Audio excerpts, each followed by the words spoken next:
We can all use a reason to be to spread happy this morning on this Monday. And who better to help us out with that than mindset expert and co-founder of Spread Happy, Andrea Valelli. Hey, Happy to have you here on Monday. Yay, it's a happy Monday. Well, so Andy, today we're talking about the difference between a healthy mind and an analytical mind. And an analytical mind. Now, the first step is recognizing if you have an analytical mind, and a lot of times we just don't know that we have an analytical mind.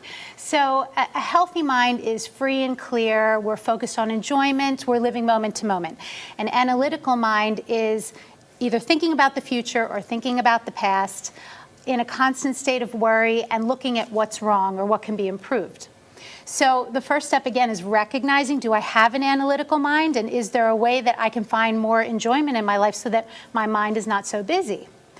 So when people say, well, my mind's so busy, I know that this isn't super healthy for me, what can I do to change? The first step is to recognize it's like a train. And if a train is running 80 miles an hour and it's going super, super fast in one direction, and you want to change directions, you don't just suddenly hop off the train and go in another direction. The train's got to slow down so that it can come to a stop and start going in another direction. So that's what we want to do when we're working on a healthier, more positive, calm mindset. We've got to slow down the train. So that's the first step.